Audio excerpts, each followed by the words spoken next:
नमस्कार दोस्तों, मैं रितेश कुमार उपाध्याय नयन आईएएस के ऑनलाइन पोर्टल पे आप सभी का स्वागत करता हूं। दोस्तों, जो हमने यूपीपीएससी यूपीपीसीएस के लिए जो सीरीज चालू की थी, जिसमें हमने पिछले वीडियो में लॉर्ड हेस्टिंग्स और वेलेस्ली को समझा, इस वीडियो में हम लॉर्ड विलियम बेंटिंक को देखेंगे। बेंटिंक क्या था, कैसे था, इसको समझने की कोशिश करेंगे। बेंटिंक को कहा जाता है कि उदार गवर्नर रहा। इसने क्या काम किया, कैसे किया, इन सभी परिस्थितियों को हम समझने की कोशिश करेंगे।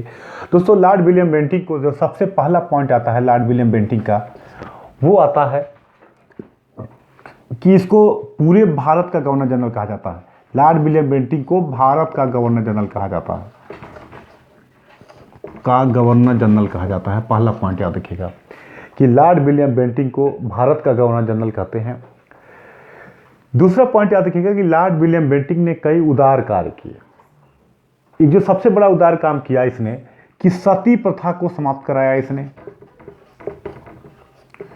सती प्रथा को समाप्त कराया। याद रखिएगा, सती प्रथा क्या था। बेसिकली कहा जाता था कि पति के मरने पे महिला को पति की चिता के साथ जला दिया जाता था। ये परंपरा अगर देखें इतिहास में तो भानुगुप्त के एरड़ अभिलेख में इसका प्राचीनतम साक्ष्य मिलता है। ये परंपरा मध्यकाल से लगातार चलती आ रही थी। इसी प्रॉब्लम को इस कानूनी रूप से इसको सती प्रथा को अवैध करता है। सती प्रथा को समाप्त कराने के लिए राजा राम मोहन राय सहायता करते हैं। याद रखिएगा, राजा राम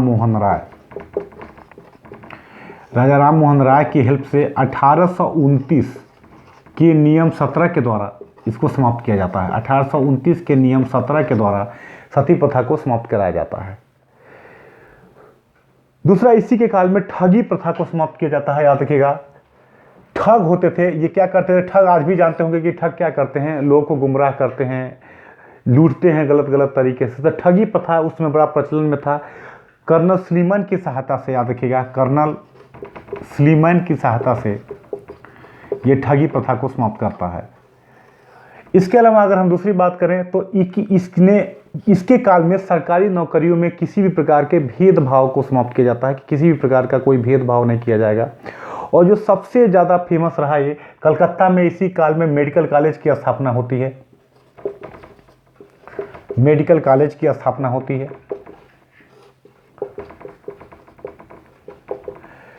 इसके बाद याद रखिएगा कि आंग्ल प्राच्य शिक्षा विवाद जो चला आ रहा था, आंग्ल प्राच्य शिक्षा विवाद जो चला आ रहा था, उस विवाद को ये पूर्णतः समाप्त होता है इसके काल में।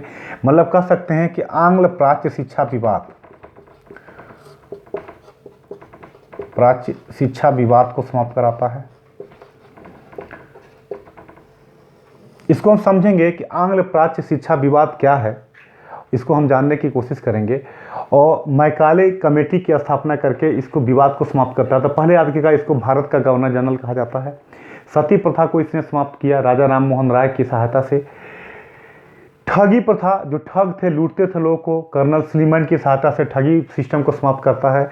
कलकत्ता में मेडिकल कॉलेज की स्थापना करता है। और आंग्ल प्राच्य शिक्षा विवाद जो था, इसको इसके काल में मैकाले कमेटी बनाता है और उसके द्वारा इसको दूर करने की कोशिश की जाती है। दोस्तों, अगर हम बात करें,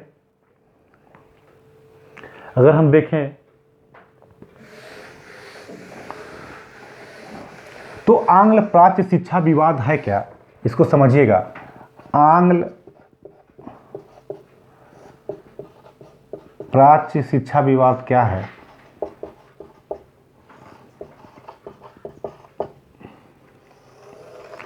होता क्या है, इस विवाद को समझने के लिए 1813 में 1 लाख रुपया शिक्षा पे खर्च किया जाता है। 1 लाख रुपया 1813 में 1 लाख रुपया शिक्षा पे खर्च करने की बात अंग्रेज करते हैं कि 1 लाख रुपया शिक्षा पे खर्च किया जाएगा। याद रखिएगा, 1813 के चार्टर में पहली बार ईस्ट इंडिया कंपनी के द्वारा या भारत में शिक्षा पे खर्च करने की एक नीति बनी और कहा गया 1 लाख रुपया खर्च किया जाएगा। अब समस्या दोस्तों ये आया कि ये पैसा कहाँ खर्च किया जाए, ये पैसा कहाँ खर्च हो। कुछ लोग का मानना था कि प्राच्य शिक्षा के लिए, भारत की प्राचीन शिक्षा के लिए खर्च किया जाए। कुछ लोग का मानना था आंग्ल शिक्षा, अंग्रेजी शिक्षा के लिए खर्च किया जाए। कुछ लोगों का मानना था कि प्राच्य शिक्षा के लिए खर्च किया जाए, कुछ लोगों का मानना था कि आंग्ल शिक्षा के लिए खर्च किया जाए। प्राच्य शिक्षा के समर्थक थे विल्सन और प्रिंसप बंधु, और आंग्ल शिक्षा के समर्थक थे ट्रेवेलियन, और इसको सपोर्ट करते थे राजा राम मोहन राय भी, जो भारत के समाज सुधारक थे राजा राम मोहन राय, ये भी इसको सपोर्ट कर रहे थे आंग्ल शिक्षा के, कि आंग्ल शिक्षा या वैज्ञानिक शिक्षा के लिए पैसा खर्च किया जाए। अब होता क्या था कि लॉर्ड हेस्टिंग के काल से जिसका गवर्नर से नीतिगत रूप से संबंध रहा उधर पैसा चला जाता था, कोई एक निश्चित नीति नहीं बन पाई थी। इसी समस्या को दूर करने के लिए लॉर्ड विलियम बेंटिंक ने, याद रखिएगा, इसी विवाद को कहा जाता है आंग्ल प्राच्य शिक्षा विवाद। इसी आंग्ल प्राच्य शिक्षा विवाद को दूर करने के लिए मैकाले की अध्यक्षता में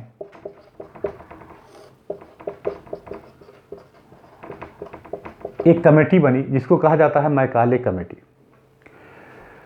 और मैकाले कमेटी ने कहा कि जो पैसा खर्च किया जाए वो अंग्रेजी शिक्षा के लिए, अंग्रेजी या वैज्ञानिक शिक्षा के लिए खर्च किया जाए, और इस तरीके से इसी के काल में आंग्ल प्राच्य शिक्षा विवाद को सुलझाया जाता है लॉर्ड विलियम बेंटिंक के काल में। तो अभी तक हमने आपको बताया कि लॉर्ड विलियम बेंटिंक की अगर हम बात करें तो 3-4 तरीके का, एक तो ये समाज सुधार की नीतियां लाता है, जैसे सती प्रथा को समाप्त किया, ठगी सिस्टम को समाप्त किया, आंग्ल प्राच्य शिक्षा विवाद, आंग्ल प्राच्य शिक्षा विवाद को समाप्त करता है।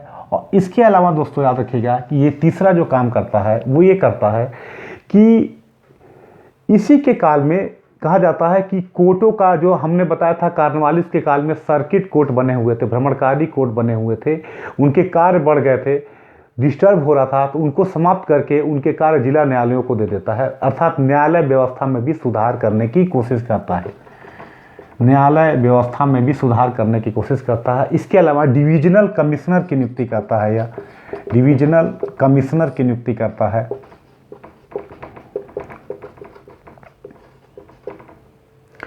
अठारह 1833 के चार्टर एक्ट के तहत इसको पावर मिलता है और ये काम करता है। एक टिप्पणी आती है, कहते हैं कि जो काम वेलेजली और डलहौजी ने युद्ध के द्वारा किया वो काम इसने शांति के द्वारा किया। मतलब ब्रिटिश, ये कहा जाता है उदार शासक था, इसने ब्रिटिश हितों को बढ़ावा दिया, और कहा जाता है कि उस समय ब्रिटेन को क्या ज़रूरत था कि भारत को एक बाज़ार बनाया जाए, एक मार्केट बनाया जाए, और इसकी उदारवादी नीतियाँ ने उसमें काम किया, समाज में इसने सुधार की नीतियाँ लाई, प्रेस के प्रति ये उदार रहा, प्रेस के प्रति उदारता की नीति अपनाई, और इस तरीके से शांति की नीति के द्वारा भी इसने ईस्ट इंडिया कंपनी के हितों को बढ़ावा दिया। जो कहा जाता था कि इस समय ब्रिटेन में नीति भारत के प्रति ये थी कि भारत को एक अच्छे माल का सोर्स बनाया जाए और तैयार माल के लिए बाजार बनाया जाए। उस समस्या को, उस नीतिगत रूप से उस कार्य को करने में विलियम बेंटिंक ने उदारतापूर्ण काम करते हुए भी ब्रिटिश हितों को सुनिश्चित किया। ये था आपका लॉर्ड विलियम बेंटिंक। अगले वीडियो में हम देखेंगे लॉर्ड डलहौजी को, और डलहौजी को समझेंगे कि डलहौजी ने क्या किया, कैसे किया, इसको जानने की कोशिश करेंगे। तब तक के लिए नमस्कार।